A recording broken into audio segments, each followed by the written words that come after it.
Welcome back to this ongoing look and examination of the teaching found within Matthew's Gospel. We are in Matthew chapter 22. I'm going to be reading from verse 23 to down to verse 33.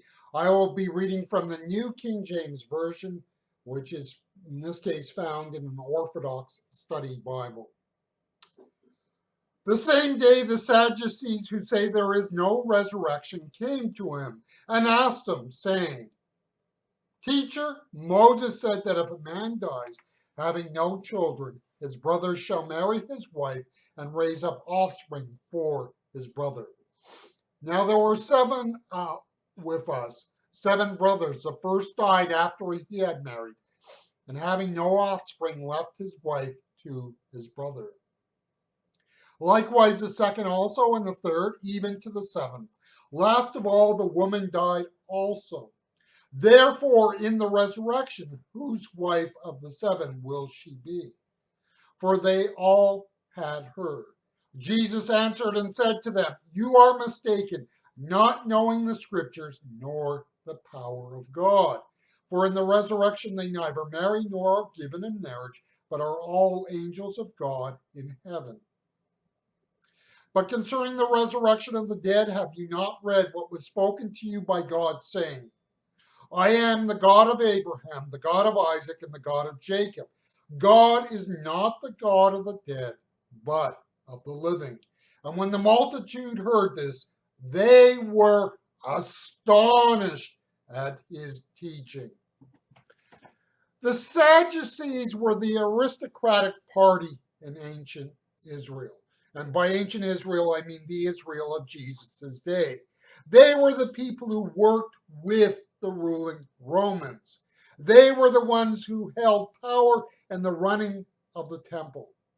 When we look at the New Testament era of Israel's history, we cannot go to the Old Testament for background. What do we mean?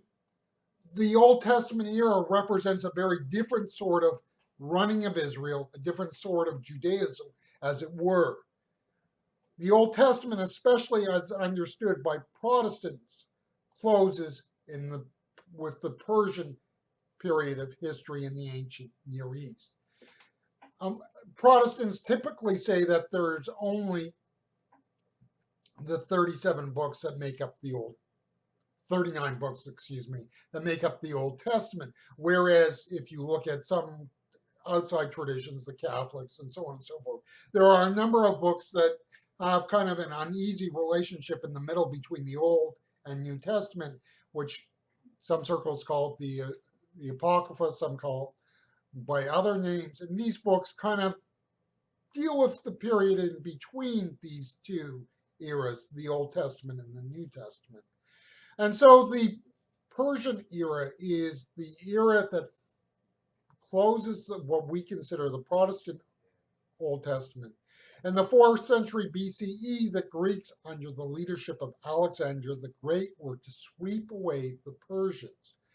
The Israel of Jesus' day is shaped by the cultural events that ensue as the aftermath of Alexander the Great's empire, which, with his untimely death, divides into 4 rival empires.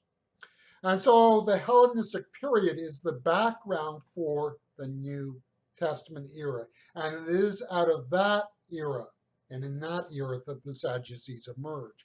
The Sadducees emerge in an era when the temple and its ways were under threat from the influence of Hellenism and the centralizing of priestly authority in the power of the kings. The Hasmonean dynasty and the Maccabean era is from 167 to 37 BCE. So you can see that's the era that is immediately prior to the rise of the New Testament. The Maccabeans had kings who were also, in many cases, high priests, a situation which was at odds with earlier Old Testament history and Old Testament teaching. The history of the Sadducees in terms of the emergence and origins is unclear and uncertain, but it did emerge in the light of the cultural whole, which is Hellenism, and the Maccabean period, and especially the Maccabeans' fusing of the kingship with the high priest. It is probable that the original movement desired to maintain the integrity and purity of the temple and its rites. The collapse of the Hasmonean dynasty and the emergence of the Herodian dynasty. Herod the Great reigns from 37 BCE to 4 in the Common Era. Under Roman rule could probably be seen as an opportunity for the Sadducees to become more important in Jewish affairs. In other words, under Herod's rule, it seems likely that the Sadducees were to emerge in the sort of position and role that we see in the New Testament. The Sadducees only held to the first 5 books of Moses as canonical. Now, one little caveat here, the word canonical is a word that would emerge later in the history of the church to denote those books which have authoritative or become the rule or standard of the faith. And so it was not a word actually used in the Old Testament era or the pre-church era. But the Sadducees basically had a canonical list, which was only the first 5 books of Moses. So if you read this passage, which we just did, you will see that Jesus uses a quotation, not from the later Old Testament books, but from within, the God of our fathers, Abraham, Isaac, and Jacob. It is possible but not provable that this is why there is this link to the temple. In other words, when you look back at Israel's earliest history, Moses and his people, it is centered on the rise of the tabernacle, a tent for worship activities and the rites that were performed in it. So it is probable why the Sadducees looked to the temple as the center of the faith versus, say, the Pharisees that looked more to the synagogues. On the basis of looking to only these 5 books, the Sadducees did not embrace what were considered later doctrinal developments in ancient Judaism. And the big one, as far as the Sadducees would be concerned, was the resurrection of the dead. The resurrection of the dead is not an idea that is found in the earliest pages of Scripture in clear and certain terms. You have to turn to later books such as Daniel for a clear and precise reference to it. We lack sources written by the Sadducees to say definitively, but they seem to have had a more brief belief structure than, say, the Pharisees. My read is this, and I may be wrong. It is that for the Sadducees, the acts of worship were the sums of their beliefs, and it did not impact the rest of their lives. In that sense, we would call it much more of a cultural attachment to the Jewish faith than, say, a cognitive attachment. Again, this would make them very distinct from the Pharisees. In verse 29, Jesus gets to the point. The people did not know the Scriptures. This is why I think for some of them, if not many of the Sadducees, the temple represented a cultural and not a practical religion.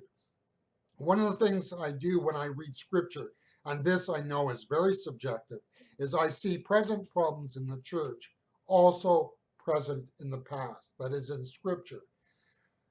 Yes, as times change, the way we do things change, but our approaches and motivations do not. There is a segment out there in the church for whom the rites of the church are important. The practice of the Christian faith is not. I think this is an ever-present danger that people will uphold the values of Christian worship while rejecting the validity of the Christian faith for daily life. You see, Christian worship is only Christian worship as it leads to us living out the Christian faith daily